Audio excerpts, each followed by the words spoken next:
2020 ഡിസംബറിലാണ് ഞാനൊരു കോച്ചായിട്ട് പുറത്തിറങ്ങുന്നത്. ആ സമയം ഒരു ടീം വേണം എന്നുള്ള കാര്യമൊന്നും ഞാൻ ചിന്തിച്ചിട്ടുണ്ടായിരുന്നില്ല.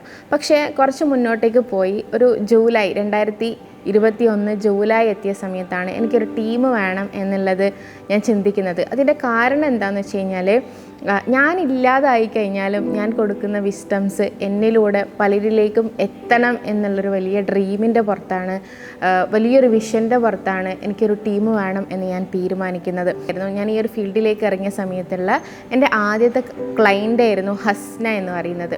അപ്പം ആളോടാണ് ഞാൻ ആദ്യമായിട്ട് എനിക്കിങ്ങനൊരു ടീം ഉണ്ടാക്കണം എന്നുള്ളതിനെക്കുറിച്ച് പറയുന്നതും എൻ്റെ കൂടെ വരാൻ തയ്യാറാണോ എന്നുള്ളത് ചോദിക്കുന്നതും. ആ സമയത്ത് ആൾ ഒരു മടിയും കൂടാതെ, ആൾക്ക് ആ സമയത്ത് ജോലി ഉണ്ടായിരുന്നു, പക്ഷെ ഒരു മടിയും കൂടാതെ ആൾ എനിക്ക് എന്ത് ചെയ്യണമെന്നൊന്നും അറിയില്ല, പക്ഷേ മാമിൻ്റെ കൂടെ ഞാനുണ്ട് എന്ന് പറഞ്ഞിട്ട് എൻ്റെ കൂടെ വന്നത് അന്ന് ആളായിരുന്നു. അങ്ങനെ ഹസ്ന കൂടെ വന്നു. പിന്നീട് ഞാൻ ഒരു ടീമാവുന്ന സമയത്ത് ഒരു 2-3 പേര് വേണം, അധികമൊന്നും വേണ്ട, നമ്മൾ തുടക്കമാണ് എന്നുള്ളത് കൊണ്ട് തന്നെ ഞാൻ സെഷൻ എടുത്ത് റിസൾട്ട് ഉണ്ടായ കുറച്ച് ആളുകളോട് മാത്രമാണ് ഞാനിത് ഇൻട്രൊഡ്യൂസ് ചെയ്യുന്നത്. എനിക്ക് ഒരു ടീം ബിൽഡ് ചെയ്യാൻ ആഗ്രഹമുണ്ട്, അപ്പോൾ ആരൊക്കെയാണ് എൻ്റെ കൂടെ വരുന്നത് എന്ന് ചോദിച്ചപ്പോൾ വന്ന ആളുകളായിരുന്നു സുമയ്യ, ഹസ്ന, അതുപോലെ നദ, പിന്നെ ഷഹല എന്നൊക്കെ പറയുന്നത്. അപ്പം ആ സമയത്ത് ഇവർ 4 പേരും ഞാനുമാണ് ടീമിലുണ്ടായിരുന്നത്. അവർക്ക് ഞാൻ കറക്റ്റായിട്ടുള്ള ട്രെയിനിങ്ങും കാര്യങ്ങളൊക്കെ കൊടുത്തു. പിന്നീട് മൈൻഡ്ഫുൾനെസ് ടോക്കിൻ്റെ ജേർണിയിൽ അവരും എൻ്റെ കൂടെ ഉണ്ടായിരുന്നു. മൈൻഡ്ഫുൾനെസ് ടോക്ക് നമ്മൾ തുടങ്ങും 2022 മൈൻഡ്ഫുൾനെസ് ടോക്ക് ഫ്രീ സെഷൻ തുടങ്ങുന്നത്. ആ സമയത്തും തുടക്കത്തിൽ തന്നെ ഇവരൊക്കെ എൻ്റെ കൂടെ ഉണ്ടായിരുന്നു എന്നുള്ളതാണ്. അപ്പോൾ ഹസ്ന അന്ന് എനിക്കൊന്നും ചെയ്യാൻ പറ്റൂല, അല്ലെങ്കിൽ എനിക്കൊന്നും അറിയൂല, മാം പറയുന്ന കാര്യങ്ങൾ ഞാൻ ചെയ്യാമെന്ന് പറഞ്ഞ ആൾ ഇന്ന് നമ്മുടെ ഹോപ്പ് ഹോമിലെ റിലേഷൻഷിപ്പ് കോച്ചാണ്. ഒരുപാട് ആളുകളുടെ റിലേഷൻഷിപ്പിലാണ് ആൾ ചേഞ്ചസ് ഉണ്ടാക്കുന്നത്. അതുപോലെ തന്നെ എൻ്റെ എല്ലാ അപ്പ് ആൻഡ് ഡൗൺസുകളും കണ്ട ആളും, എൻ്റെ ഏത് സമയത്തും ഏത് സ്റ്റേറ്റിലും എൻ്റെ കൂടെ നിന്ന ആളുമാണ് ഹസ്ന എന്ന് പറയുന്നത്. അതേപോലെ സുമയ്യാൻ്റെ കേസ് പറയുകയാണെന്നുണ്ടെങ്കിൽ, നമ്മുടെ ടീമിൽ ഭയങ്കര വൈബ്രൻ്റ് ആയിട്ടുള്ള ഒരു ചൈൽഡ് മൈൻഡ് സെറ്റുള്ള ആളാണ്. നമ്മുടെ ടീമിനെ വൈബാക്കുന്ന ആളാണ് സുമയ്യ എന്ന് പറയുന്നത്. അപ്പം ആൾ ടീമിൽ വരുന്നത് എൻ്റെ ഒരു വാട്സപ്പ് സെഷൻ, ഒരു 21 ഡേയ്സിൻ്റെ വാട്സപ്പ് സെഷൻ അറ്റൻഡ് ചെയ്തിട്ടാണ്. അപ്പം ഞാൻ ആളെ കണ്ടിട്ടുണ്ടായിരുന്നില്ല, പക്ഷേ ഈ ട്രെയിനിങ്ങും ക്ലാസ്സും കാര്യങ്ങളൊക്കെ തുടങ്ങിയപ്പോഴാണ് എനിക്ക് വാട്സപ്പിലൂടെ തന്നെ ഒരുപാട് ചേഞ്ചസ് വന്നിട്ടുണ്ട് എന്നുള്ളത് ആൾ പറയുന്നത്. ആളുടെ ഡ്രീമിനെ കുറിച്ചൊക്കെ ആൾ എന്നോട് ഷെയർ ചെയ്യുന്നത്. അപ്പം ഞാൻ ഈ ഒരു ജേർണിയിലേക്ക് ഇങ്ങനെ പോകുന്ന സമയത്ത് എൻ്റെ കരിയറിൽ തന്നെ എനിക്കൊരു ഭയങ്കര ഒരു സ്ട്രഗിളിങ് പോയിൻ്റ് ഉണ്ടായിരുന്നു. ആ പോയിന്റിൽ എൻ്റെ കൂടെ നിന്ന് സപ്പോർട്ട് ചെയ്ത് അതിന് വേണ്ട എല്ലാ കാര്യങ്ങളും ചെയ്ത് എൻ്റെ കൂടെ നിന്നത് സുമയ്യായിരുന്നു. അപ്പോൾ ആളും ഇന്ന് ടീമിൻ്റെ വളരെ പ്രധാനപ്പെട്ട ഒരു പങ്ക് വഹിക്കുന്ന ഒരു പ്രൊജക്റ്റ് ഹെഡായിട്ട് വർക്ക് ചെയ്തുകൊണ്ടിരിക്കുകയാണ്. അതേപോലെ തന്നെ നദ എന്ന് പറയുന്നത് ഒരു 17 വയസ്സുകാരിയായിട്ടുള്ള കുട്ടിയായിരുന്നു. അപ്പോൾ 17 വയസ്സിൻ്റെ പക്വതയൊന്നും അല്ലായിരുന്നു നദയിൽ അന്ന് ഞാൻ കണ്ടിട്ടുണ്ടായിരുന്നത്. ഒരുപാട് ലൈഫിൽ പ്രോബ്ലംസ് ആയിട്ട് വന്ന കുട്ടി പിന്നീട് മറ്റൊരുപാട് പേർക്ക് മാറ്റങ്ങൾ ഉണ്ടാക്കണം എന്നാണ് പറഞ്ഞിരുന്നത്. അപ്പം അന്ന് മുതൽ നദ എൻ്റെ കൂടെയുണ്ട്. അപ്പം ഒരുപാട് ടീനേജ് പ്രായക്കാരായിട്ടുള്ള ആളുകളിൽ മാറ്റങ്ങൾ കൊണ്ടുവരുന്നു.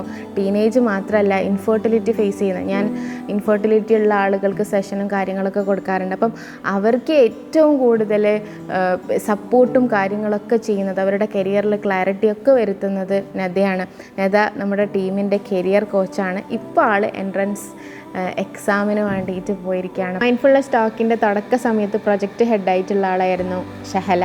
പക്ഷേ ഒരു പോയിൻ്റ് എത്തിയപ്പം ആൾക്ക് ലീവ് ചെയ്യേണ്ടി വന്നു. എന്നാൽ പോലും ഈ ഒരു മൊമെൻറ്റിൽ ഞാൻ ആളെ ഓർക്കുകയാണ്, ഞാൻ ആളോടുള്ള ഗ്രാറ്റിറ്റ്യൂഡ് എക്സ്പ്രസ് ചെയ്യാണ്.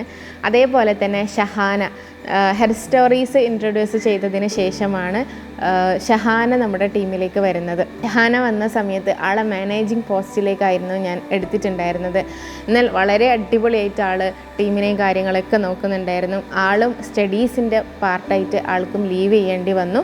ഈ ഒരു പോയിന്റിൽ ആളെയും ഞാൻ ഓർക്കുകയാണ്. ഇപ്പോഴും ആളായിട്ട് കണക്ഷനും കാര്യങ്ങളൊക്കെ ഉണ്ട്, എപ്പോഴും ടീമിൻ്റെ കാര്യങ്ങളൊക്കെ ചോദിക്കാറുണ്ട്. ആളോടുള്ള ഗ്രാറ്റിറ്റ്യൂഡ് ഞാൻ ഈ ഒരു സമയത്ത് എക്സ്പ്രസ് ചെയ്യാണ്. ഇനി നമ്മുടെ ടീമിലേക്ക് ലാസ്റ്റ് വന്ന ആളാണ് 2024 വന്ന ആളാണ് നസ്രിയ എന്ന് പറയുന്നത്. മീഡിയ ഹാൻഡിൽ ചെയ്യാൻ വേണ്ടിയിട്ട് മാത്രമായിരുന്നു ഞാൻ ആളെ അന്ന് എടുത്തിട്ടുണ്ടായിരുന്നത്. അപ്പം എനിക്ക് കുറച്ച് കണ്ടൻറ്റുകൾ സെറ്റാക്കണം. എനിക്ക് 2 ഹോപ്പ് ഹോമിൻ്റെ പേജും അതുപോലെ എൻ്റെ അക്കൗണ്ടും രണ്ടും കൂടെ മാനേജ് ചെയ്യാനുള്ള ബുദ്ധിമുട്ട് കാരണം ഇതൊന്ന് നോക്കണം, ഇൻഫെർട്ടിലിറ്റി സ്റ്റോറികളാണ് നമുക്ക് അവിടെ വേണ്ടത് എന്നുള്ള രീതിയിൽ അതൊന്ന് കണ്ടൻറ്റൊക്കെ ഞാൻ സെറ്റാക്കും, അതൊന്ന് അവിടെ കറക്റ്റായിട്ട് സെറ്റ് ചെയ്യണം എന്നുള്ള രീതിയിലാണ് ആളെ ഞാൻ എടുത്തിട്ടുണ്ടായിരുന്നത്. പക്ഷേ ആളുടെ ഡെഡിക്കേഷൻ കണ്ട് ഞാൻ തന്നെ ഈ ഒരു മാസം കൊണ്ട് തന്നെ ഞാൻ തന്നെ വണ്ടർ അടിച്ചൊരു സിറ്റുവേഷൻ ആയിരുന്നു. കാരണം വെറും 1000 ഫോളോവേഴ്സ് മാത്രം ഉണ്ടായിരുന്ന അക്കൗണ്ട് പെട്ടെന്ന് ഭയങ്കരമായിട്ടുള്ള ഗ്രോത്തിലേക്ക് എത്തി. 2000 ഒരു മാസം കൊണ്ട് തന്നെ ആവുന്നു. ഭയങ്കരമായിട്ടുള്ള ഗ്രോത്ത് അവിടെ വരുന്നു, വ്യൂവേഴ്സ് കൂടുന്നു, ഇൻഫെർട്ടിലിറ്റി ഫേസ് ചെയ്യുന്ന ഒരുപാട് ആളുകളിലേക്ക് വീഡിയോസ് എത്തുന്നു.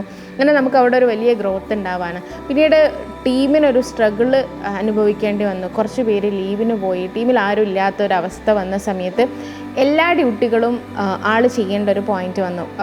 നസ്രിയയും നദയും മാത്രമായിരുന്നു ആ സമയത്ത് ടീമിലുണ്ടായിരുന്നത്. അപ്പം എല്ലാ കാര്യങ്ങളും ചെയ്യേണ്ടി വന്ന സമയത്ത് ഞാൻ എന്ത് കാര്യം പറഞ്ഞു കഴിഞ്ഞാലും ഓക്കെ ചെയ്തോളാം, അതിന് എനിക്ക് പറ്റൂല എന്നോ അല്ലെങ്കിൽ എന്നെ കൊണ്ട് ഇത് സാധ്യമാവൂല എന്നോ എന്നൊന്നും ആളൊരിക്കൽ പോലും എന്നോട് പറഞ്ഞിട്ടില്ല. അതുപോലെ ആൾ ഒരുപാട് കാര്യങ്ങൾ ഫേസ് ചെയ്യുന്നുണ്ടായിരുന്നു. അതൊന്നും അറിയിക്കാതെ എന്താണോ പറയുന്നത് കൃത്യമായിട്ട് ചെയ്ത് നസ്രിയയും നദയും കഴിഞ്ഞ വർഷം സെപ്റ്റംബറിൽ നമ്മൾ 2024 സെപ്റ്റംബറിൽ നമ്മളൊരു ഇവൻറ്റ് വെച്ചിട്ടുണ്ടായിരുന്നു, ഒരു ഓഫ്ലൈൻ ഇവൻറ്റ്.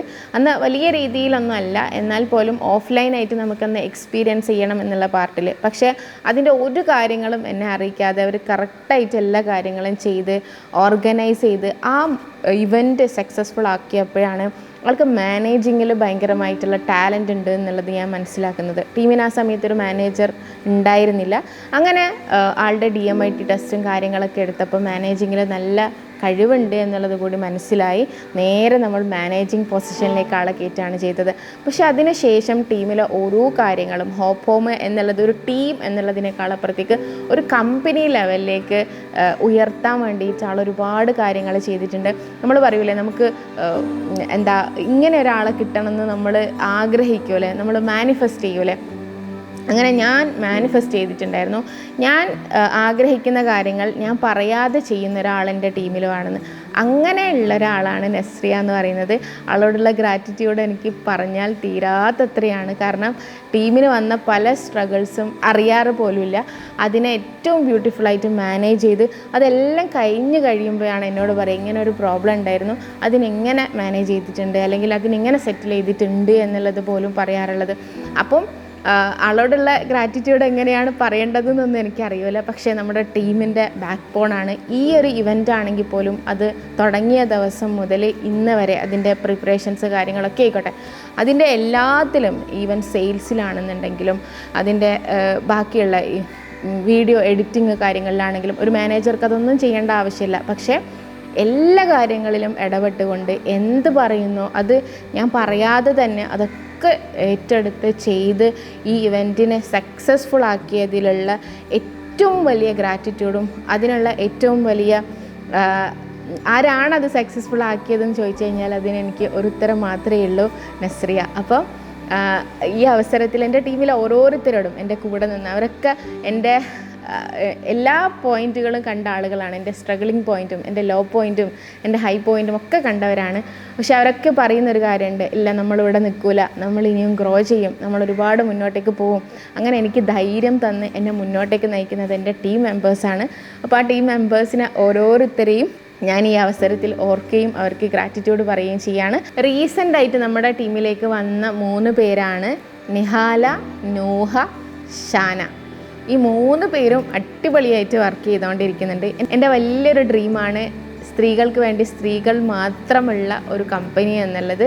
ആ അർത്ഥത്തിൽ 1 നിന്ന് തുടങ്ങിയ നമ്മുടെ കമ്പനി ഇന്ന് 7 മെമ്പേഴ്സിലാണ് എത്തി നിൽക്കുന്നത്. ഞാനടക്കം 8 പേര് നമ്മുടെ ടീമിലുണ്ട്. അപ്പോൾ ഈ ടീം മെമ്പേഴ്സാണ് എൻ്റെ എല്ലാ കാര്യങ്ങളെയും, നമ്മൾ ചെയ്യുന്ന എല്ലാ കാര്യങ്ങളെയും ഏറ്റവും അടിപൊളിയാക്കുന്നത്, എല്ലാ പ്രോഗ്രാമുകളെയും അടിപൊളിയാക്കുന്നതും അതിൻ്റെ ബാക്കിൽ നിൽക്കുന്നതും ഇവർ ഓരോരുത്തരുമാണ്. അപ്പോൾ ഇവർ ഓരോരുത്തരോടുള്ള ഗ്രാറ്റിറ്റ്യൂഡ് ഞാൻ എക്സ്പ്രസ് ചെയ്യാണ്. Thank you so much everyone. And also miles to go, millions are waiting.